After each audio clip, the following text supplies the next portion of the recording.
Hello everyone, which hopefully means more than 3 people. Welcome to the first episode of Radical Responses. I know it sounds like a rather crappy name for a show, but what can you expect from a guy who's only had 5 hours of sleep in the last 36 hours?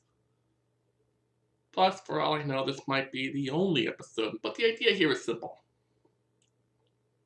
This section of my channel will be dedicated to responses to other videos I found on YouTube.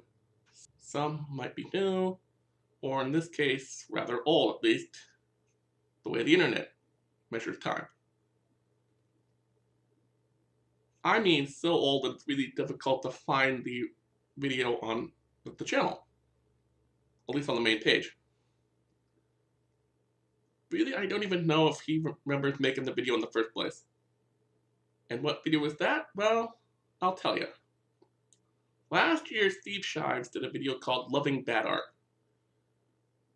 He gave a rather in-depth and thoughtful analysis of why you can still love He-Man and the Masters of the Universe, and the animated movie The Secret of the Sword in particular,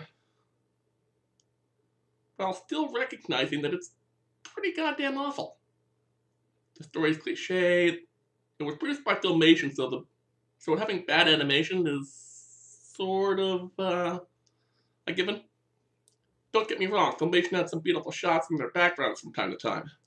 And to prove it, they used them over and over and over again.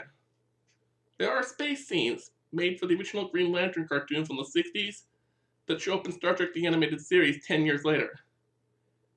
And then 10 years after that on He-Man and She-Ra. Why? Because they were cheap with a capital Ch. I'm sure if they could have found a way to send Fat Albert into space, they would have, just to get a chance to recycle that stuff. Unlike some of Filmation's other high-profile cartoons, the voice acting in He-Man was substandard.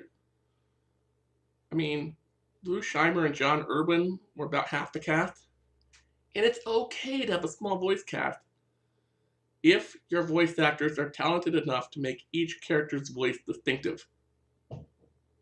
Not every voice actor is June Foray, Mel Blanc, or Frank Welker. But I'm not here to talk about He-Man.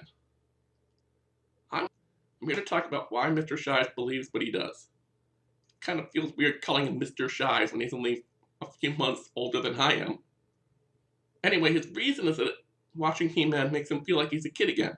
I can kind of feel the appeal of that since it was on when he was, really little. But in short, what I really want to talk about is Mr. Holland's Opus. But I'm going to have to take my good, sweet time getting there. You see, Shive's other main point of this video was that no two people have the same idea of what good art is. And you can have a variety of different reasons why something doesn't click with you. That's completely true. I have a web buddy named Falstaff who can't stand Sergio Aragonés's art. Anytime I bring him up, I kind of imagine his eyes rolling so hard that they pop out of his head, roll out onto the ping pong table, he blindly grabs for them, and then has to, swat them back in the head with a racket. He can recognize that Aragonés is a great storyteller, but the art just looks ugly to him. And, the way I see it, there's a difference between the way Aragonés warps and twists and distorts human anatomy. It's an aesthetic choice. And it helps the type of story he's trying to tell. And I think that's completely different from, say, Rob Liefeld. His characters all look like horrible, distorted claymation creatures from hell. Claymation creatures. that sounds completely wrong. He now claims his bad sense of anatomy is a stylistic choice, but early on, he openly admitted that it's because he couldn't draw hands and feet. Or breasts, apparently. Okay, maybe on Captain America. Now, I discovered Rob Liefeld's work on New Mutants and Aragonés' work on Mad Magazine and Gru about the same time. And right away, I just loved Eric Jonas' work. Every page made me laugh out loud. In regard to Liefeld, most of the time he made me want to throw up. I'd always found something off-putting about it, even when I was 12. And don't worry, Staffy, I'm not going to call you a Liefeld fan. But back to Steve Shives. Most of the time, he's extremely thorough in his essays, which is why, while I agree with what he's saying in most of his video, I can't give it my 100% seal of approval. He doesn't do his due diligence, and doesn't even mention a very similar and related idea, which is, it is okay to hate good art. Okay, he covers it a little bit with the whole Godfather thing, and his hypothetical person isn't hypothetical, it's my mom. Wait, Steve, can I call you Steve? I have no idea you knew my mom. Now, I might be a newcomer to this whole YouTuber commentary thing. I have other videos on my channel which I made with one of my best friends in the whole world. But none of them are of this variety. And the only reason I'm doing it is that this gap, the thing that he didn't cover, it's important to me. Yeah. I would argue the same associations that allow him to still love He-Man and the Masters of the Universe all these years later can become tainted and twisted. Make someone not enjoy good art.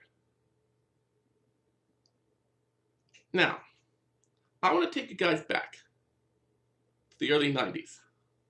That's when I found out I was hearing impaired. The few friends I had back then didn't treat me any differently when I first got the hearing aids than they did before. I'm not really saying that's a good thing, but nothing really changed. So that's something. And then there were other people who did, treat me a little better, but I think most of that was that they finally had something tangible, something that they could understand that was about what was wrong with me. Try as I might to connect with the world and the whole range of activities that reopened for me when I got my hearing aids, I still felt a little isolated. Maybe even more than before. And I felt that way for a long time. Let's flash forward to late 1995 or early 1996, depending on which part of the country you're in. I was 16, I was a smart kid, but not smart enough to realize that everyone feels awkward, isolated, and alone in high school. Then again, I felt more awkward and isolated and alone than everyone else. If you ask my teachers and my friends, I probably was a little weirder than everyone else.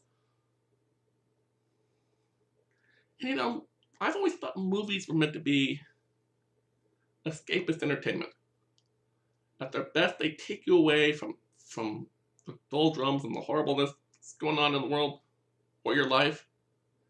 And I remember when Mr. Holland's Opus came out, my mom, my sister, my grandparents, they all wanted to see it. And I think for a lot of obvious reasons, I didn't. I remember begging and pleading, asking if I could just go see something else. And I lucked out. You see, I'm a huge fan of Mel Brooks. And I believe that their movie was at 11 o'clock, but there was an 11:45 showing of Dracula Dead and Loving It. So I spent a little time at the arcade. I went to that little antique store upstairs from the movie theater, got a couple of comics, and then I went to go watch a vampire movie. It wasn't until I got my first set of digital hearing aids that I realized there was like a flute or a piccolo in that Beatles song, Fool on the Hill. And sometimes if I watched TV, I'd have to use the captions if the show had an actor whose voice was really quiet and soft, or they didn't enunciate, or had a really thick accent. So I had real problems with, Arnold Schwarzenegger, Clint Eastwood, Bobcat Goldthwait, Marina Sirtis, just to name a few. And I think it's why to this day John Astin is one of my favorite actors. His voice is always, loud and energetic, but at the same time, very clear. I could almost always understand him. And thankfully, I had no problem with Patrick Stewart's voice. Most old school geeks would say, I can't imagine where I'd be without Star Trek. But the truth is, I can. While my life is far, far, far from perfect, as long as I have that, I'm not in the darkest timeline. Now, very few people see this side of me. Or ever did. I often pretended to be an idiot or a goofball around school. Mostly because if you were in my situation, you kind of had to be. You either found a way to vent, or you'd explode. And, that happened from time to time, but I'm not going to get into that today. The fact is, if you act a little crazy, only those people you want to hang around with will be willing to talk to you. And that had nothing to do with why I did it. It was more of a side benefit. But that's who I was when Mr. Holland's Opus came out. I've had friends and family members who have told me, you should really watch that movie, you'd like it. I can't tell you how many times I've tried watching it, no matter how many times I've tried to watch it. No matter how much I try to prepare myself for it. Never made it all the way through. I don't even think I've made it past the first act of the movie. I've listened to the soundtrack. I get why that's a musical achievement. The parts of the movie I've seen make me think it's a very well-directed, well-shot, and well-acted movie. Richard Dreyfuss gives a performance that in almost any other year would have been worthy of an Academy Award, not just a nomination. And the thing is, it's not like my hearing loss is quite as bad as the kid in the movie. If I have my set of hearing aids, I can get around okay. There's some things I can't do. I can't, hear myself sing in the shower or stuff like that. But I had a few teachers who were like that. And friends, always trying to hammer a round peg into a square hole. I remember in high school I had this one teacher. He ran the drama department. He saw some of the skits I did in acting class, or the ones I did for the school TV show, even the ones that never aired because they were just too absurd. And he was always trying to get me to do the play, or one of the one acts. He saw that sort of potential in me, and I always said no. It was never from a lack of desire. I wanted to do it. I would have killed the role of Arthur Denton in Little Shop of Horrors. The guy who goes into the dentist's office and wants to get his teeth cleaned and gets the crap smacked out of him. I would have loved doing that. Or maybe John Watson in Sherlock Holmes, I'm still a bit too much of a comedian to ever pull off Sherlock, but Watson, that wouldn't be a problem. The thing is, I could act in class because it was just my class. If I missed a cue because I couldn't hear somebody, I never left the room. The rare skit of mine that made it to Watkins Mill TV, those went through 4, 5, or 6 takes. And we just made it look better with editing, like I'm doing a lot with this video. But to do it live in front of the whole school and the city councilmen, the teachers, the professors, and the great kazoo only knows who else, I couldn't do that. Maybe that's all this video is. Me trying to take the path I didn't before. Just as Steve Shives becomes his 4 to 6-year-old self when he watches He-Man and the Masters of the Universe, that sort of isolated, depressed 16-year-old that I was when Mr. Holland's Opus came out, that's who I become when I try to watch it. And, I don't want to be that guy. I don't want to be reminded of that.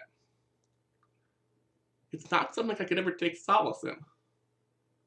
I can't separate who I am or what I've been through from the themes of that movie. So even if my friends and family are right and, the ending is sort of optimistic and I might actually like it if I could stick around to the end, I'm not sure I have it in me to do that. Well, that's really all I had to say. If you enjoyed this little video essay of mine, and subscribe to my channel or just like the video. Maybe you could go watch those Dr. Spaso videos I made. with Matt. I have plans for this channel. Big plans. Mwah!